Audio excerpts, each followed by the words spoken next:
Que el Señor esté con todos ustedes. Evangelio de nuestro Señor Jesucristo según San Lucas.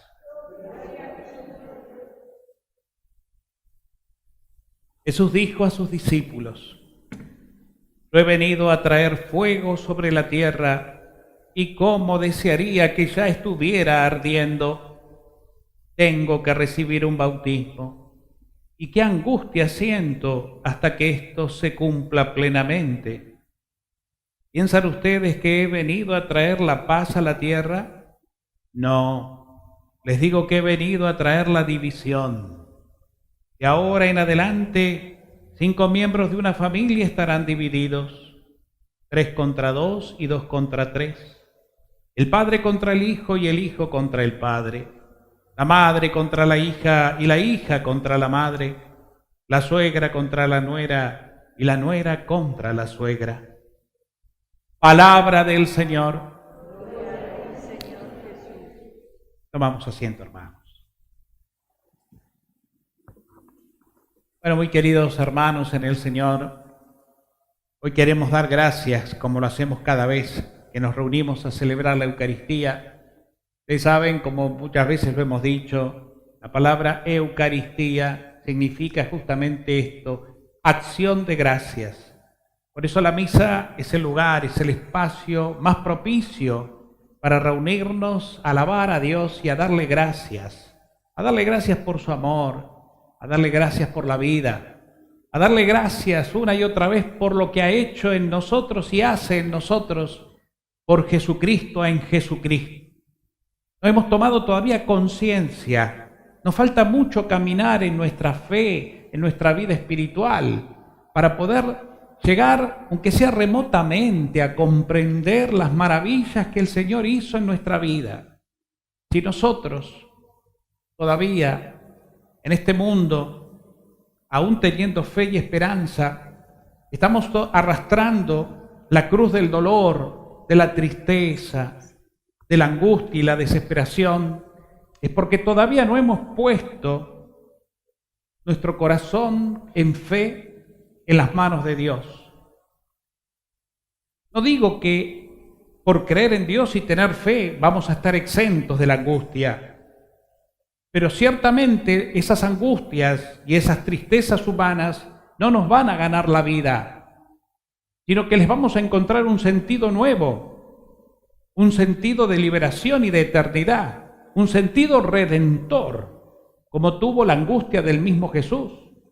Jesús también tuvo angustia. Recién escuchábamos en el Evangelio que Él lo confiesa, se lo confiesa a sus discípulos. Tengo que recibir un bautismo. Se refiere a la pasión y a la muerte. Y qué angustia siento hasta que esto se cumpla plenamente. Él es consciente de lo que le espera en su próxima y última subida a Jerusalén.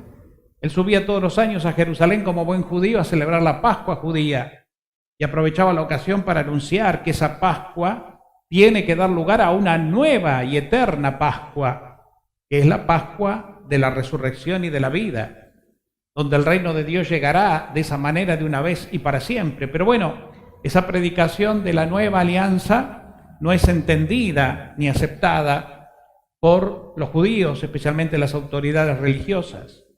Y entonces llegará un momento en que por predicar y anunciar con firmeza esta buena nueva, Jesús va a tener que enfrentar la cruz, porque lo van a matar, porque se lo quieren sacar de encima, porque Jesús para los poderosos de esa época era un obstáculo, alguien que arrastraba, alguien que testificaba con su vida lo que anunciaba. Su palabra estaba llena de eternidad, estaba llena de signos sagrados.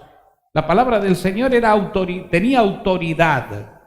La gente lo decía: este sí que habla con autoridad, porque su palabra transmite vida, y su palabra sana a los enfermos, y su palabra libera a los oprimidos por el espíritu del mal. Hasta los demonios se someten a su palabra.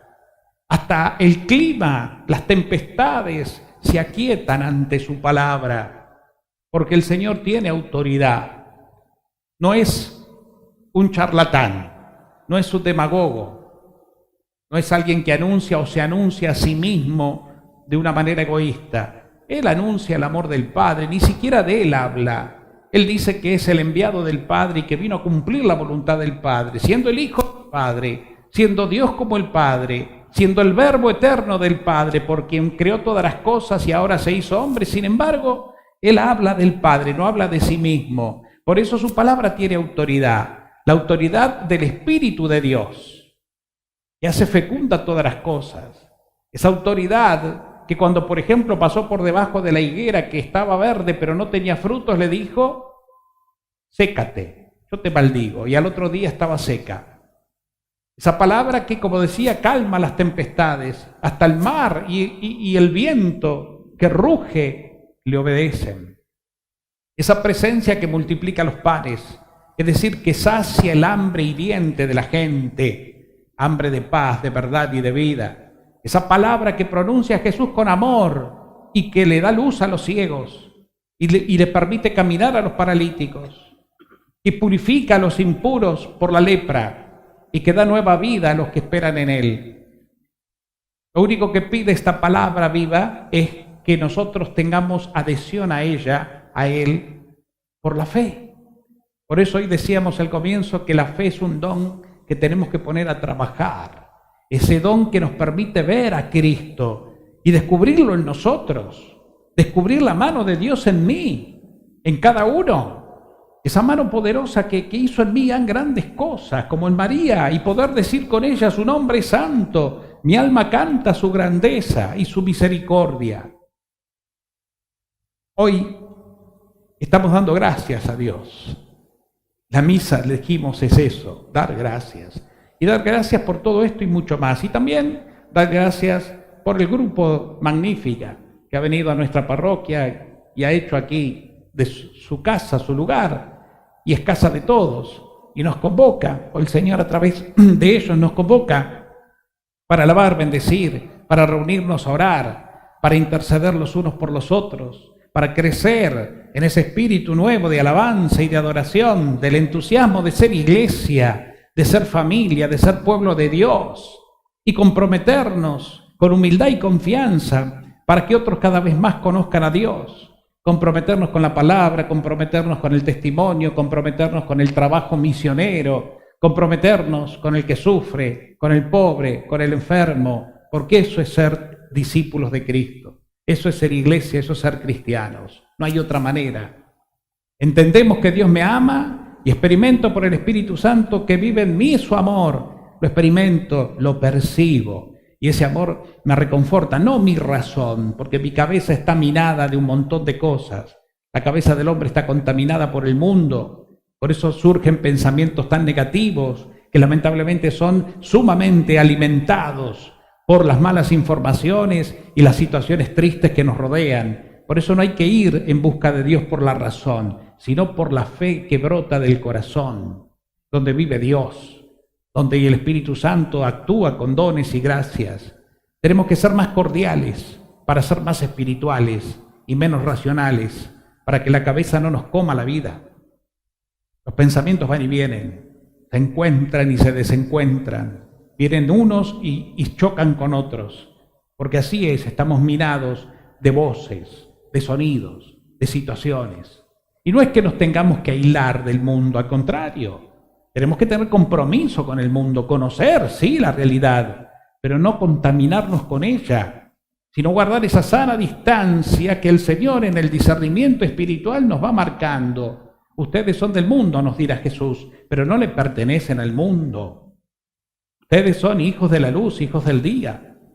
Ustedes son hombres renacidos a la vida nueva. Como le dijo a Nicodemo Jesús en la noche que lo fue a visitar el viejo fariseo. ¿Cómo hago, Señor, para conocer el reino? ¿Y qué le respondió Jesús? Tenés que nacer de nuevo, tenés que nacer del agua y del Espíritu. Nosotros hemos nacido, obviamente, del agua y del Espíritu, porque hemos nacido por el bautismo, esa fuente de vida que es ese sacramento primordial de la Iglesia, que realmente hizo que cada uno de nosotros experimentara un nuevo nacimiento. Nosotros los cristianos, como decimos, tenemos dos nacimientos. Cuando mamá nos da luz, y cuando nos bautizamos a través de la gracia espiritual donde ya dejamos de ser el hombre viejo para entrar a formar parte de la nueva comunidad de los hijos de Dios renacidos por la gracia de Jesús. Entonces el bautizado ya no se pertenece porque está consagrado, le pertenecemos a Dios. Nuestra vida le pertenece a Él. Y el camino, el desafío de la vida espiritual de un cristiano es justamente a medida que vamos avanzando en la vida, en nuestra vida interior, en nuestra vida de oración, es ir descubriendo esa presencia de Dios, de Jesús en mí, y poder ir entonces muriendo al hombre viejo, que es el hombre racional, el hombre que busca en el mundo lo que nunca va a encontrar, la felicidad, para entregarle nuestro ser al Señor y que sea Él quien vaya purificando y haciendo de nuestra vida lo que Él soñó para cada uno de nosotros. Nosotros tenemos una misión en este mundo de amor. Claro que sí, porque Dios nos ha creado por amor y ha puesto en nosotros todo su amor. Y sabe Él que en ese amor vamos a encontrar la dicha, la verdadera, la felicidad. Pero no le pertenecemos al mundo. Estamos en el mundo. Podemos usar todo lo que está a nuestro alcance, pero como medio, no como fin. ¿Medio para qué? Para alcanzar la alegría, para alcanzar la gloria, para ser instrumentos y poder llegar a muchos. Y así cuando nos vamos descubriendo en Cristo a nosotros mismos, nos vamos entregando más, cumpliendo y planificando entonces en nuestra vida nuestra vocación a la santidad. ¿Qué es ser santo? Es dejar ser a Cristo en mí. El santo verdadero no es el virtuoso, el que tiene muchas virtudes, porque no tiene pecado, porque reza mucho. Todo eso ayuda, pero no es el que se consigue a sí mismo la santidad por su esfuerzo personal, ¿no? El verdadero santo es el que ya está consagrado a Dios por el bautismo, porque en él reside el Espíritu Santo. El que me hace santo a mí es la gracia de Dios recibida, no mis virtudes ni mis dones personales, no mis méritos propios, que son muy pobres de hecho. Lo que me hace santo es el amor. Por eso somos santos, somos un pueblo santo, somos un pueblo sacerdotal. Estamos llamados a entregarnos con Cristo, sumo y eterno sacerdote, al Padre en cada hermano. Somos un pueblo sacerdotal. El sacerdote tiene una misión esencial, que es ofrecerse. Y todos somos sacerdotes por el bautismo. Después hay sacerdotes por ministerio, por vocación propia, llamados al servicio de Dios en los hermanos. Pero todos somos, por ser bautizados, pueblo sacerdotal, pueblo de reyes, como dice una canción hermosa, pueblo de reyes, asamblea santa, pueblo sacerdotal, pueblo de Dios, que vive y agradece un solo bautismo, una sola fe, un único espíritu, el de Dios, porque amamos a un solo Señor y Padre de todos, como nos dijo Jesús. Y eso es lo que creemos, y esa es la gran verdad de nuestra identidad, la que nos hace ser testigos. Experimento el amor y soy testigo de ese amor. Escucho la palabra que me toca el corazón y me relaja, me regocija el alma, y entonces yo no puedo callar lo que he escuchado, lo que me ha fascinado. Esa buena noticia no la puedo callar. Fíjense en el Evangelio, en tantos episodios hermosos, donde aquellos que se acercaban a Jesús con distintas necesidades, y Él que a todos atendía, bendecía, con sanaciones, con liberaciones. ¿Y cuál era la actitud de los que se sentían tocados y amados por Cristo, por aquellos que miraban a los ojos al mismo Señor? ¿Cuál era la actitud? Ir y anunciar. Iban y le hablaban, he encontrado al Señor. Y aunque a veces Jesús les decía, mira, todavía no digas nada, no podían contener la alegría y el gozo. Y lo anunciaban. Y después grandes multitudes iban al encuentro de Jesús.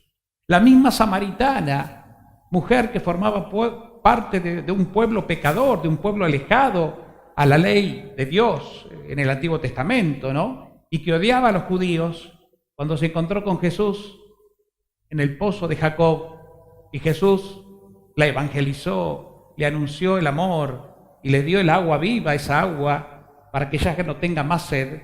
¿Qué generó en ella? Una transformación tan grande que entró a Samaria a encontrarse con sus paisanos y les dijo he visto, he encontrado al Mesías, vengan, vengan, viene de Jerusalén, es nazareno, vengan.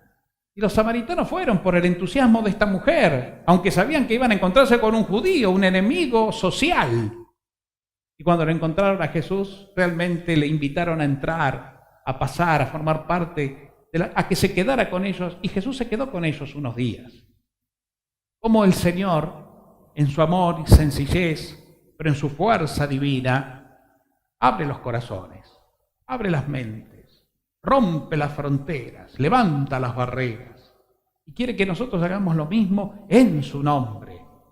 Porque ese es un cristiano.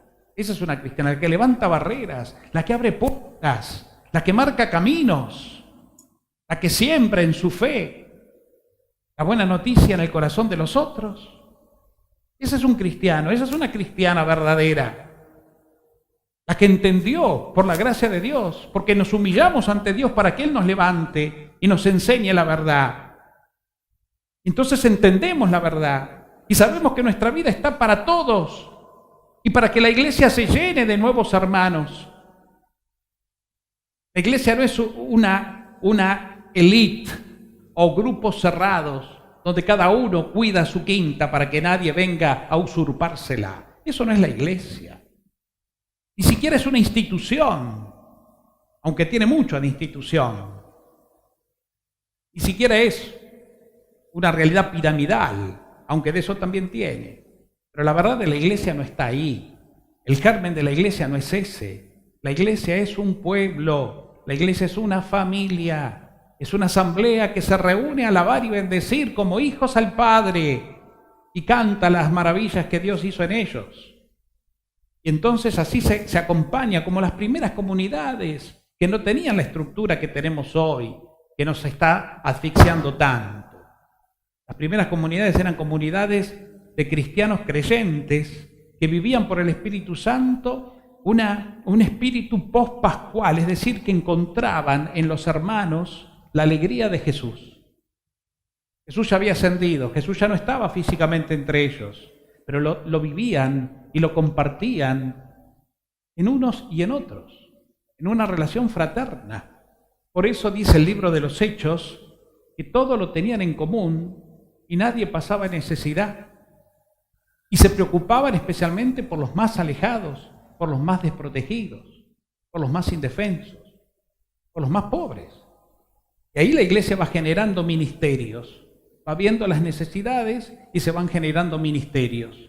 Ministerios como los primeros diáconos, por ejemplo, que nacieron siendo servidores. El diácono es el servidor, destinados ¿a quiénes? A los más pobres, a servir las mesas de los más hambrientos, atender a las viudas que después de quedar viudas ya no tenían quien las mantenga. Bueno, la comunidad se hacía cargo y para eso estaban ellos. Y después empezaron a predicar la palabra. Los hostiarios, que eran los que organizaban la comunidad para que todos tuvieran un lugar en las asambleas litúrgicas, las celebraciones eucarísticas originales. La comunidad va creciendo en ministerios porque va viendo que hay necesidad y va descubriendo en los hermanos carismas y gracias, y va delegando responsabilidades. ¿Y todos para qué? Para el bien común, para el bien de todos, para que a nadie le falte nada, porque descubrían en la vida a Cristo, no se buscaban a sí mismos, lo buscaban al Señor, y sabían que sirviendo a un hermano lo servían al mismo Cristo, porque entendían por el Espíritu Santo lo que Jesús tanto anunció y con tanta vehemencia y hasta el cansancio. Miren, y lo venimos escuchando en los evangelios de estos domingos con precisión. Miren, los demás creerán en ustedes en la medida en que ustedes se aman. Miren, el que quiera ser el primero, hágase el último y el servidor de todos. Hasta el extremo Jesús predica, hasta con gestos, como el de la última cena, cuando lavó los pies. Acto que hacían los esclavos. Y sin embargo, él lavó los pies. Por eso Pedro no lo entiende y no quiere. Y Jesús le explica, mirá, si yo que soy tu maestro, estoy lavándote los pies, porque ustedes tienen que hacer lo mismo. Esta es la misión. Si quieren entrar en el reino e instaurar el reino, esta es la forma. Hermanos, nuestro cristianismo es hermoso, pero en la medida en que lo sabemos entender en la profundidad de su verdad y no nos quedamos en la superficialidad de las cosas superfluas. Muchas veces creemos que ser cristianos es cumplir ritos, preceptos, normas. Y ahí nos quedamos sin profundidad. Y por eso ese cristianismo no nos da resultado. Por eso nuestro corazón sigue inquieto, angustiado. Por eso seguimos experimentando opresión en nuestras vidas. Satanás sigue teniendo espacio en nuestras vidas porque hacemos de nuestra fe algo meramente superficial. Ahora, cuando nos entregamos humildemente y comprendemos la palabra de Jesús, a dónde nos llama, quién nos llama y para qué nos llama, entonces fíjense que la cosa varía y cambia. Porque va penetrando, como dice el mismo Pablo, como espada de dos filos la palabra, que penetra hasta las entrañas del alma y la purifica, la limpia, para que entre la verdad, la espada de la verdad. Es la sabiduría de Dios. Sabiduría que está reservada a los humildes, a los pequeños, y no a los que se quieren saberlo todo. De eso se trata. Por eso el Señor nos llama y nos invita hoy en el Evangelio a estar preparados. Ya lo viene diciendo estos días en el Evangelio de Lucas, ¿no? Estén preparados, estén preparados. Y esta realidad es una realidad que exige sacrificio y exige corazones dispuestos a una aventura que tiene cierta incertidumbre, porque es una aventura de fe. Y nosotros hacemos un recuento de los personajes de la palabra, tanto del Antiguo como del Nuevo Testamento, que fueron convocados por Dios. Vamos a descubrir incertidumbre en la propuesta. Empecemos por Abraham, al viejo Abraham, anciano, que tenía todo. Más o menos ya su vida estaba terminando y estaba suficientemente acomodada. No había podido ser papá con un hijo de su mujer, tenía un hijo de una esclava, pero no de su esposa, porque ella era enferma, estéril. Y un día Dios se le aparece y lo convoca a una aventura. Si crees en mí, Abraham, si me tenés fe, no solo tu mujer te va a dar un hijo, sino que serás padre de muchedumbres. Y Abraham cree, le cree a Dios. Se cumple en Dios la voluntad, su voluntad en Abraham. Moisés, otro, que había matado a un egipcio y por eso el faraón lo quería matar a él. Se tuvo que escapar y se fue al desierto a cuidar rebaños y ahí se le presenta a Dios en la zarza ardiente, ¿se acuerdan? Moisés, Moisés, aquí estoy. Descalzate porque estás ante Dios en terreno sagrado. ¿Y qué querés, Señor? Quiero que vayas a Egipto y seas vos quien en mi nombre liberes al pueblo, a mi pueblo que está sufriendo la esclavitud. Yo, Señor, si me están buscando ahí mismo para matarme, anda en mi nombre y decile que soy yo el que te envía y creerán. Y fíjense lo que fue Moisés, el referente como hombre de Dios en lo que fue la liberación del pueblo. Un hombre así, en el extremo de miseria y en el peligro de la vida, Dios lo cuidó. Y podríamos ir por tantos hombres, Noé, el viejo Noé, que se reían de él, porque Dios había sentenciado a ese pueblo a la muerte por el diluvio, pero le dijo, vos creed en mí, hacé el arca y meté a tu familia y meté la especie de animales, etc. Y bueno, esos que se reían se ahogaron en su ignorancia. Y el que creyó, salvó la vida. ¿Y cuántos más? ¿Cuántos más? Pablo, ya en el Nuevo Testamento, que de perseguidor de los cristianos, se encontró con Cristo, que le cambió la vida, y lo hizo justamente apóstol, misionero, evangelizador de los paganos. Y sabemos lo que fue Pablo. Y para terminar, porque podríamos estar toda la tarde hablando de personajes a quienes Dios les cambió la vida, solo porque le creyeron, nada más. María, ella, la convocó para una misión realmente desafiante y peligrosa también, porque ser madre soltera, entre comillas, cuando ya estaba comprometida con José, implicaba por la ley judía la muerte. Toda mujer que quedara embarazada sin haber estado con su esposo todavía, la consideraba adúltera y la ley condenaba a ser apedreada a toda mujer adúltera. María sabía que aceptar ese embarazo que no era de José la ponía en peligro, pero creyó, aceptó, confió y le dijo: aquí está tu servidora, Señor, yo creo, vos te vas a arreglar y todo va a salir bien, te las vas a arreglar, por eso yo creo, vos sos Dios. Cuando el ángel le dijo a María: mira que no hay nada imposible para Dios, ella creyó. Y Dios la bendijo, no solo la fecundó, sino que la preservó de todo mal y la hizo servidora. Cuando le dijo: aquí está la servidora del Señor, que se cumpla en mí tu voluntad, esa palabra de María no quedó en una dulce frase hermosa y elegante, sino que inmediatamente, porque se enteró que su prima Isabel estaba enferma, anciana, y la que era considerada estéril ya estaba en su 6º mes de embarazo, ¿qué hizo María? Se fue caminando a la casa de Isabel y se quedó con ella hasta que ella le naciera el hijo. O sea, esto de ser la servidora, en el caso de María, no quedó en una palabrita hermosa, un hecho.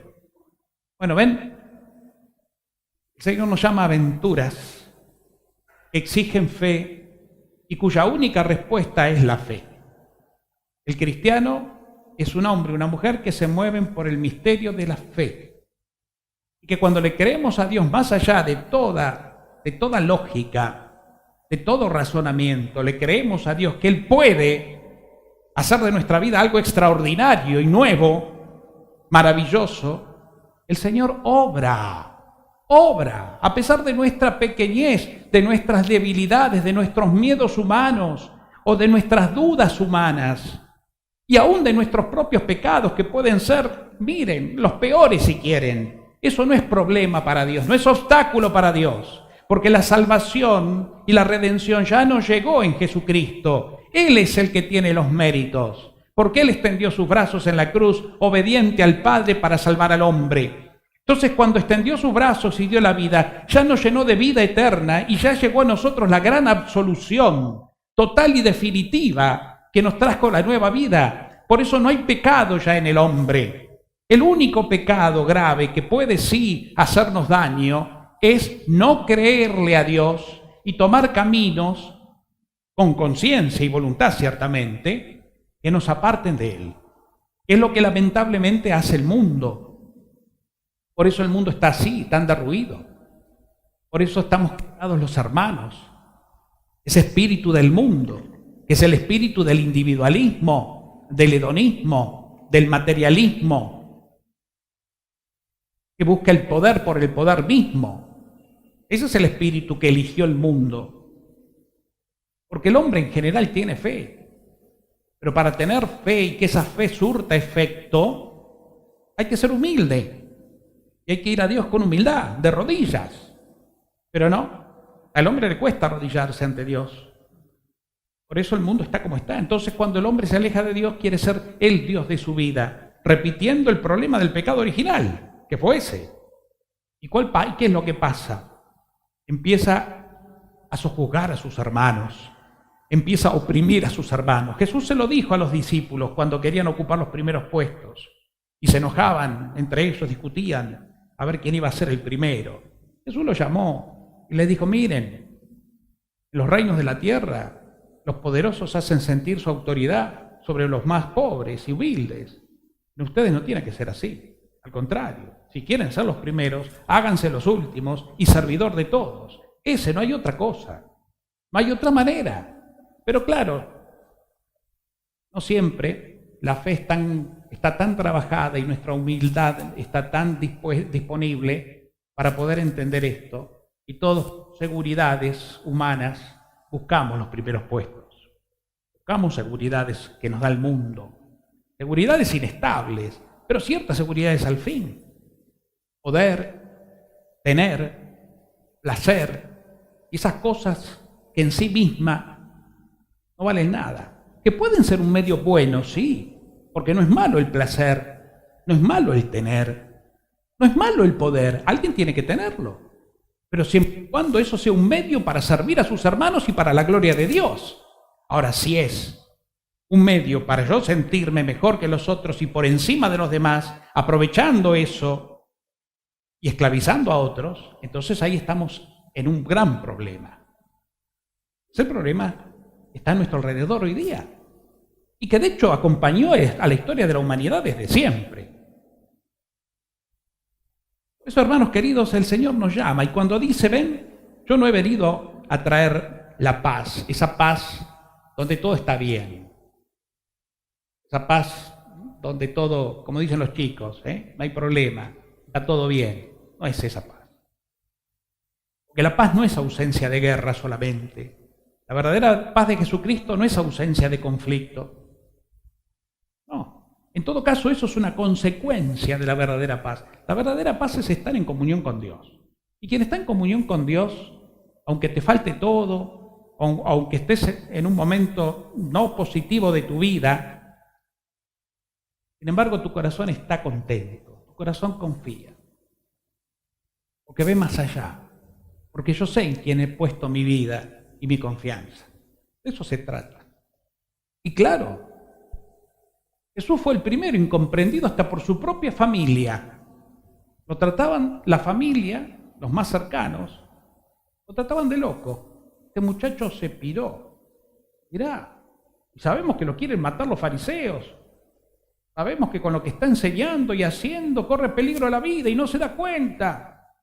Vamos, se lo querían llevar, dice el Evangelio, se lo querían llevar a casa, quédate con nosotros, pará, calmá, baja un cambio, mirá que te la van a dar.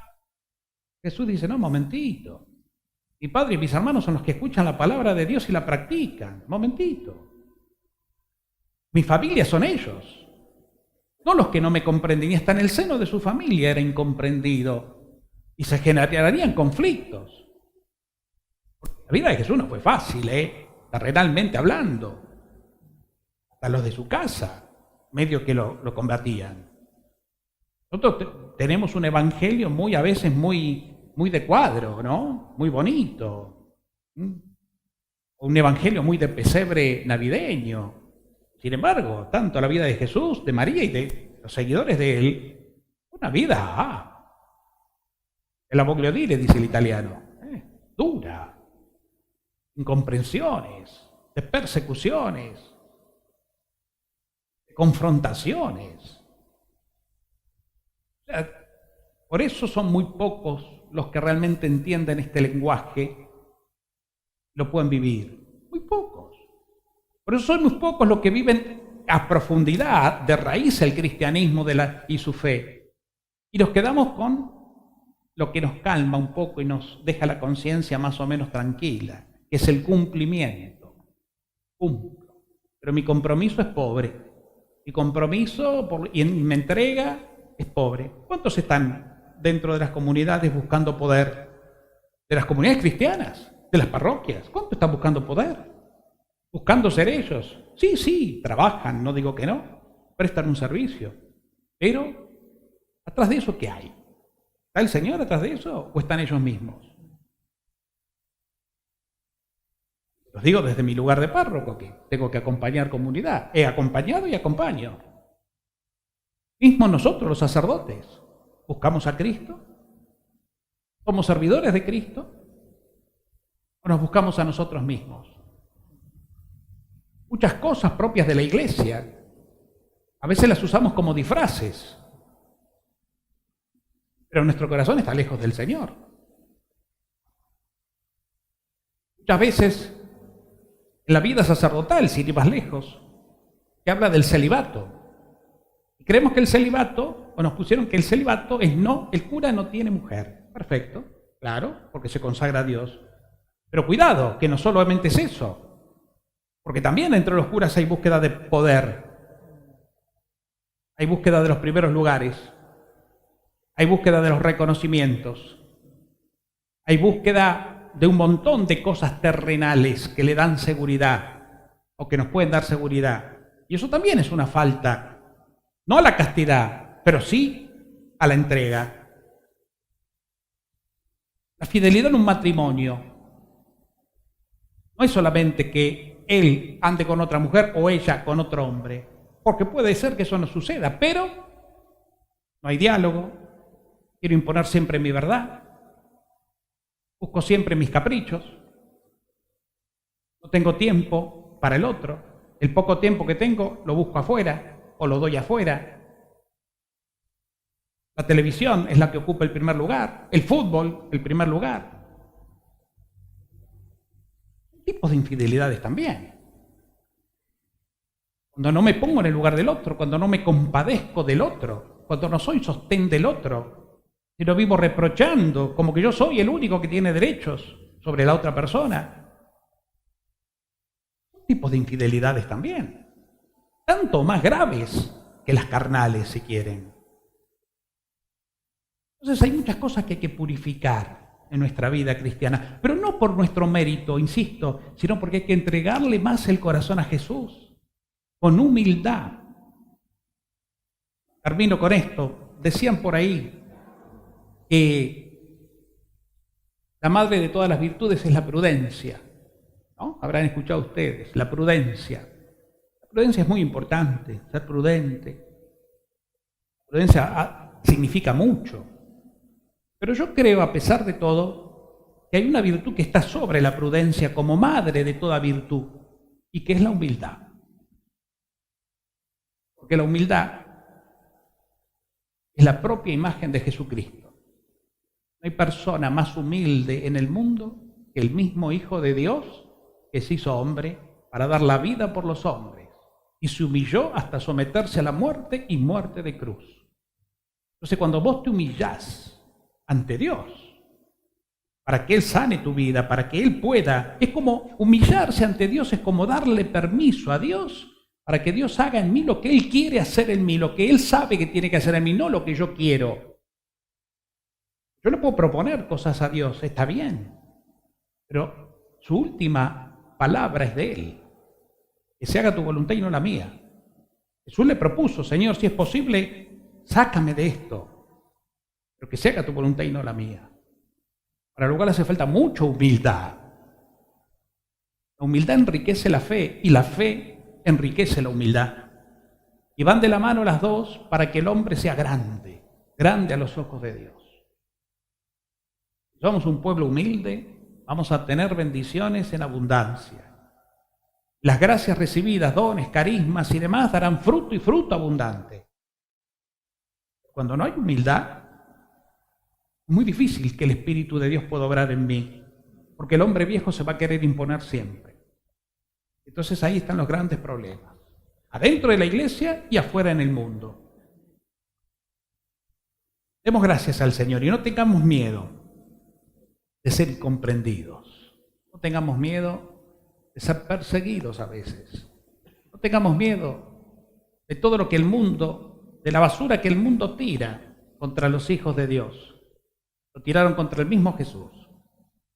Los discípulos no somos más que el Maestro, así que no tengamos miedo, de ninguna manera. No busquemos el conflicto innecesariamente, por supuesto. Mansos como palomas, astutos como serpientes. Pero no tengamos miedo, porque la difamación, la mentira, la persecución sutil a veces, solapada, siempre va a estar.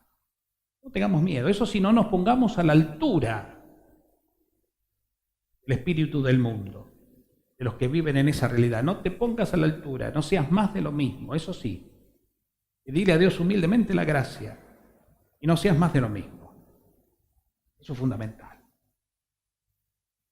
Vamos a pedirle a la Virgen, ya terminando entonces, que sea ella, mamá, la que nos cubra con su manto, como le pido siempre, ese manto poderoso y protector, el manto de la Virgen, después de la sangre del Hijo que se derrama en nosotros, es la armadura más fuerte y poderosa contra las flechas incendiarias del demonio.